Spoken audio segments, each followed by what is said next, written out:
Dollywood in Pigeon Forge, Tennessee is an amazing theme park owned by the Herschend Entertainment Company, and I've taken two main trips here, one coming in 2019 and another one coming recently in July of 2020.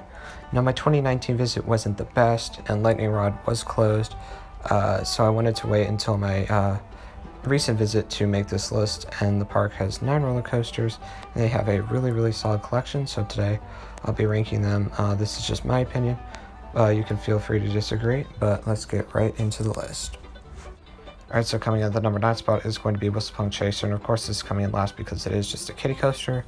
It's a pretty standard Zamperla kiddie coaster. I definitely like it better than the other one I've ridden, Great Chase at Six Flags America. I just found it smoother.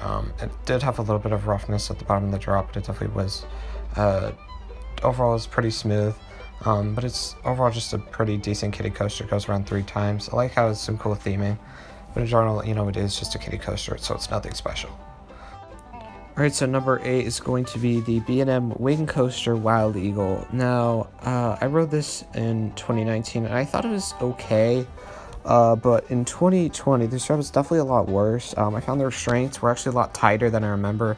And even my good friend Tarby from Inverted Thrills, who I rode with, he definitely agreed they were very tight. And he's actually like almost a foot shorter than me. So that was really not good. The drop's okay, and I guess the ride does have some force more than like Gatekeeper, but doesn't really have any hang time or air time, and it was kind of bouncy too, which was a little bit weird. It just wasn't really a fun ride. I'm just not really a fan of wing coasters, and honestly I do prefer Gatekeeper now. But yeah, Wild Eagle is definitely, I'd say, the worst major thrill coaster at the park.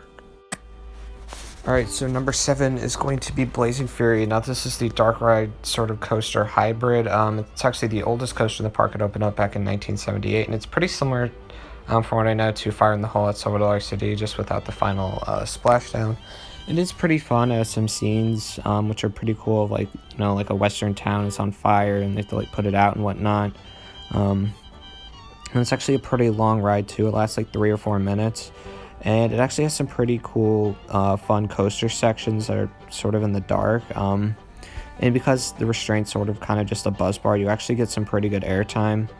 And it's just a pretty enjoyable ride. It's really fun. I'm pretty sure it's actually built like in-house. And it's a really solid ride. I mean, it's nothing special, but it's a pretty fun sort of dark ride coaster type ride. And definitely better than Wild Eagle. Alright, so coming in at the number 6 spot is going to be Mystery Mine. Now, I used to really not like this ride at all, but I definitely got a pretty good re-ride this past visit.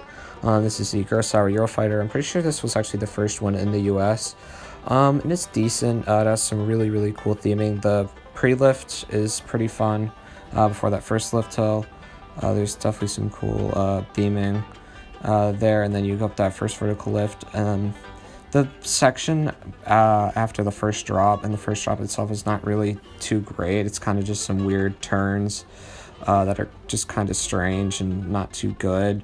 But then you go into that second vertical lift, which is actually some really cool theming. And before you actually go down your second drop, there's like a cool fire effect, which is fun. Then you go down that second drop, which is decent to those 2 inversions, which actually get better hang time than I remember.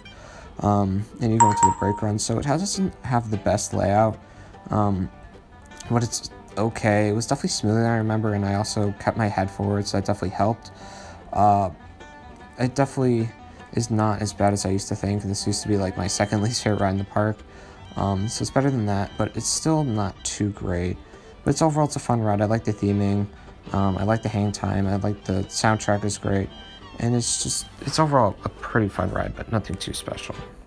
Alright, so coming in at number 5 is going to be Dragonflyer. Now, this is the newest coaster in the park. It opened in 2019 with the new Wildwood Grove section. This is a Vekoma suspended family coaster, and it's actually a pretty fun ride.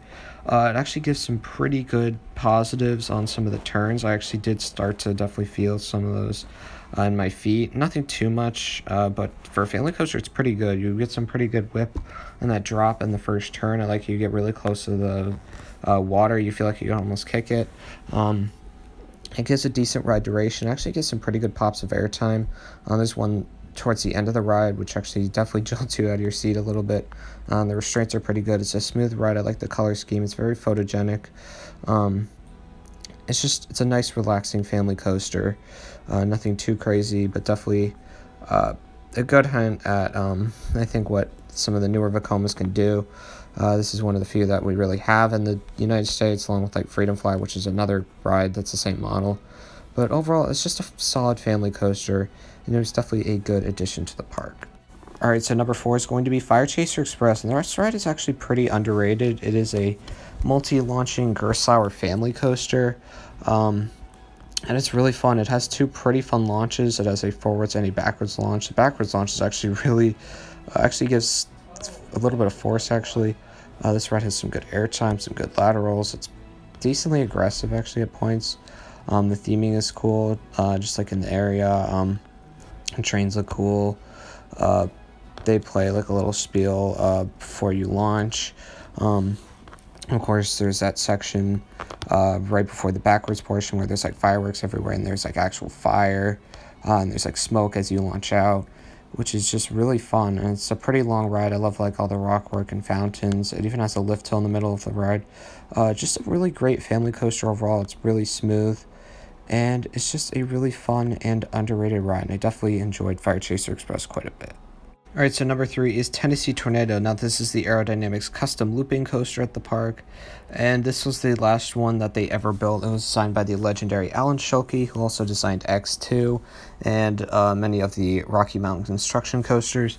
And this ride is amazing. Definitely my favorite Aero Looper by far. It's just super intense. I've only ridden this coaster in the back, but the back is just awesome. You get great floater as you get whipped over that first drop and into that tunnel. I love the terrain usage on this ride. Flies through the trees. The inversions are great. The first vertical loop gives great hang time. Then you have the second vertical loop and the Sidewinder, which are really intense, and the Sidewinder actually gets some pretty good whip. You have that first big overbank turn, which actually gets some pretty cool laterals as you're like hanging to the side. It's actually pretty tall, and then you have another one after that Sidewinder, which is pretty fun. Then you have a pretty good pop of airtime into the brakes. So yeah, it's got some good airtime moments. It's just really intense and fast paced. It's smooth also. This thing is definitely gray out where the eye actually start to gray out on that second vertical loop. It is just super intense. It's definitely just a really, really great ride, and definitely my 3rd favorite coaster at the park. Alright, so number 2 is the absolutely incredible GCI wooden coaster Thunderhead. Now this is easily my favorite GCI, however, that's not really saying much. I've only been on 4, I guess technically 3 other ones, which include Lightning Racer, which has 2 sides, Wildcat and Roar, which are all just decent GCIs, nothing too great. This ride is awesome, definitely. Just tons of airtime, some really good bank turns.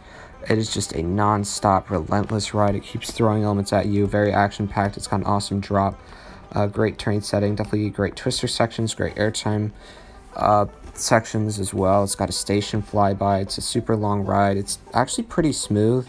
I mean, it's a little bit shaky in the back, but it's not a huge deal. It's fantastic. It's just super relentless. Especially with room, you just get absolutely thrown out of your seat on every hill. The airtime is great.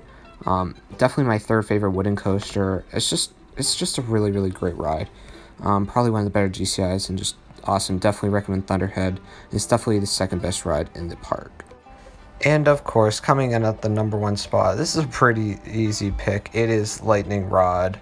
Now this thing is just absolutely incredible. I mean, what is there to say that hasn't been said already? I went here in 2019 with the attempt to ride this thing, but it was closed my entire visit, so I was super mad. But I was finally able to come back here with my most recent visit in July, and I got 24 rides on this thing over the course of 2 days, and it is just incredible. The airtime is unbelievable. It's probably the strongest airtime I've ever felt. On every moment, the quad down is ridiculous. Those 2 twists and shouts are amazing. The drop is awesome. Even at the top of the launch, you get some pretty good airtime. You got that final speed hill, the turnaround, dropping off. That gives great airtime. This thing is also crazy intense. You get some great G's on the launch, the bottom of the drop, going through some of those bank turns like in the first half. Going through that final turnaround, it gives amazing laterals on those twists and shouts. It's just so aggressive. it's overall, it's a pretty smooth ride. There's a little bit of a pothole at the bottom of the quad down if you're in the back, but it's really not that bad. But I just love this ride. I love the theming. I love the terrain setting. It's probably the best pace coaster I've ever ridden. It just is non-stop, relentless. It just has so much airtime. It's just incredible. It is definitely by far my #1 coaster. I wouldn't say by far. I mean, it's still pretty close with I-305, but this is my current favorite coaster. So it's definitely the best coaster at Dollywood, and it is just incredible. I love Lightning Rod. Alright, so there you have it, my top 9 roller coasters at Dollywood. Overall, I think this park has a very good collection of coasters.